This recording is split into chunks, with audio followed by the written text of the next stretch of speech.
C'est l'heure de la revue de l'actualité africaine sur les antennes de Frika TV. Merci pour votre attention, chers téléspectateurs. Débutons notre édition de la revue de presse ce matin au Cameroun avec le journal Intégration qui fait large écho de l'étrange résurrection de la BDEAC, la Banque de développement des États de l'Afrique centrale. En zone SEMAC, le journal propose un dossier de 2 pages à lire exclusivement.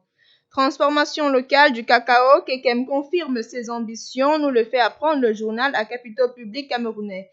Cameroun Tribune, d'après le journal, le premier ministre camerounais John Ngouté Joseph aurait procédé samedi à l'inauguration d'une usine de transformation des fèves de cacao dans cette localité du Onkam. La suite à lire en kiosque. Du côté de l'Afrique australe, Business Day en Afrique du Sud publie à sa une le prix du carburant s'apprête à atteindre un niveau record. Le journal, dans sa publication de ce 29 avril 2019, précise que le prix d'un litre d'essence sans plomb 95 octanes sautera à 54 centimes d'ici mercredi prochain et d'autres randonnées sont probables moins de 2 semaines avant que ce qui s'annonce comme l'élection la plus compétitive de l'ère démocratique. Les consommateurs de l'Afrique du Sud sont touchés par le deuxième prix du carburant le plus élevé jamais enregistré, soit un peu plus de 2% de moins que les records atteints fin 2018. Du côté du Kenya, le Trésor obtient 125 milliards de shillings pour refinancer sa dette, nous informe le quotidien Kenyan Business Daily. La suite dans votre journal. La une de Sunday Rail au Zimbabwe nous apprend que certains produits de base sont maintenant abordables après que le gouvernement zimbabwéen ait injecté 70 millions de dollars dans Silo Foods pour aider l'entreprise à accroître la production. Le journal nous fait aussi savoir que de ce côté-là, les prix du carburant ont également chuté après que le gouvernement ait augmenté le ratio de mélange de l'essence avec l'éthanol à 10% contre 5% la semaine dernière. Le ministère angolais de l'Agriculture soutient l'agriculture familiale. 7 millions de dollars, c'est cette somme que nous rapporte le journal de l'Angola. Des milliers de familles de zones rurales des provinces de Huila, Cunene et Benguela bénéficieront de cet appui pour relancer l'activité dans les champs agricoles qui ont été fortement touchés par la sécheresse. En Afrique septentrionale, El Watan, le quotidien indépendant algérien, nous informe qu'une nouvelle feuille de route s'impose, en appuyant sur l'urgence d'une vraie transition. Un dossier à propos y est dans votre journal. En Afrique de l'Ouest, Jeune Afrique, le magazine panafricain, nous ouvre les portes avec son classement des 100 Africains les plus influents. En illustration, Denis Mukwege, le gynécologue et militant des droits humains kino-congolais, surnommé l'homme qui repart les femmes. Le reste à lire dans votre magazine. On termine avec cette information, 50 milliards de francs CFA pour soulager les ménages les plus pauvres. Plus de 100 000 familles concernées, c'est le plan Ouattara pour lutter contre la pauvreté en Côte d'Ivoire. Le Patriote vous propose un dossier à ce sujet.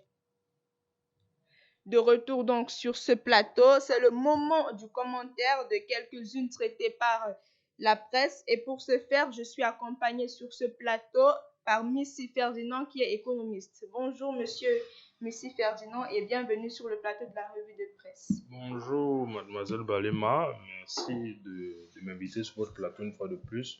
Bonjour aux téléspectateurs de Frika TV et j'espère que je serai à la hauteur des attentes.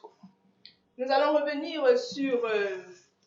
revenir sur l'information de Cameroun Tribune. C'est une grande nouvelle pour le Cameroun, n'est-ce pas, et l'Afrique centrale en général, car le Cameroun, classé parmi les meilleurs producteurs de cacao en Afrique, après la Côte d'Ivoire et le Ghana. C'est une grande inauguration, n'est-ce pas?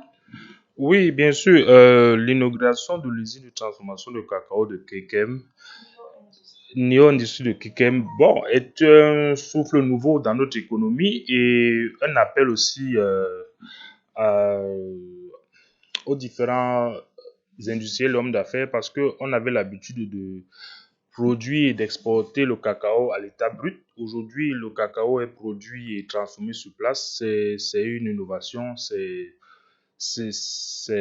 quelque chose de très pertinent en fait. Maintenant, le problème qui se pose pour moi en fait, c'est au niveau des débouchés. Parce que la consommation du chocolat ou des produits dérivés de la transformation du cacao n'entre pas trop dans les mœurs des populations camerounaises en particulier africaines. Maintenant, bon, moi je me pose la question de savoir quelles seront les retombées de tous ces investissements-là, parce que sachant pertinemment que le marché camerounais est très petit, et est-ce que les produits qui seront issus de l'usine de Kekem sont destinés à quel marché? Est-ce que c'est au marché africain ou c'est au marché occidental ou asiatique? Donc voilà un peu les questionnements que nous pouvons avoir concernant en fait l'ouverture de cette usine de transformation de cacao.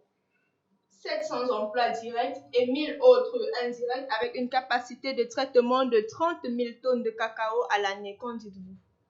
Oui, parce qu'aujourd'hui, nous souffrons d'un problème d'emploi. Donc, je pense que le promoteur de cette industrie a suivi l'appel du chef de l'État qui a demandé aux Camerounais de prendre leur destin en main. Voilà que nous voyons la réalisation de cet appel du chef de l'État là. Et je pense que c'est encourageant. Nous appelons également tous les autres hommes d'affaires industriels de prendre exemple, de prendre la graine sur cet homme-là. Excusez-moi si j'ai un peu oublié son nom, mais je pense que c'est une très bonne chose pour nous parce que ça va essayer un temps soit peu de résorber le problème du chômage et de créer d'autres industries auxiliaires. Parce que derrière la transformation de cacao, il y aura d'autres industries qui vont se créer autour de cette usine-là.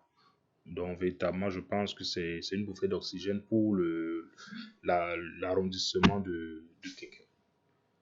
Quel commentaire vous inspire l'initiative du ministère angolais de l'Agriculture? Bon, l'agriculture, nous savons que c'est, spécialement pour les pays africains, c'est une niche très importante parce que c'est l'économie africaine, spécialement des pays africains, basée à 60% de l'agriculture. Maintenant, le problème qui se pose généralement, c'est au niveau de la transformation des produits agricoles et aussi au niveau de l'exploitation même des, des parcelles agricoles parce que vous convenez avec moi que l'agriculture en Afrique est pour la plupart de subsistance, c'est une agriculture de subsistance. Maintenant, je pense qu'avec l'initiative du ministère angolais de l'agriculture, je pense que c'est pour essayer de booster un peu le secteur agricole afin de rendre ce secteur-là plus industriel, quoi, afin de produire manifestement plus de produits afin de nourrir sa population. Parce que véritablement, nous souffrons en Afrique paradoxalement euh, comment dirais-je, de manque d'autosuffisance alimentaire en fait. Donc je pense qu'avec cette initiative-là, l'Angola pourra atteindre l'autosuffisance alimentaire et sinon exporter mais les produits agricoles vers l'étranger. Nous allons sortir de ce programme avec l'initiative du président Ouattara qui veut soutenir les familles les plus pauvres en Côte d'Ivoire. Qu'en pensez-vous? Bon, pour moi, cette mesure me semble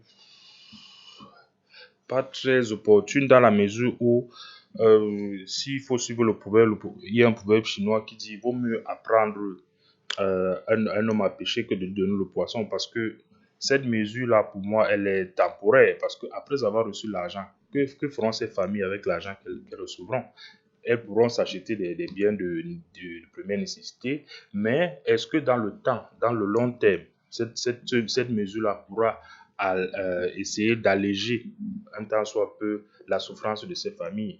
Parce que moi, je pense qu'il faudrait peut-être mettre en place des mesures qui permettront à ces familles de subvenir à leurs propres besoins en trouvant un travail à la hauteur de leur qualification que de leur partager de l'argent de manière euh, de cette façon. Donc, cette initiative n'a pas le droit d'y être.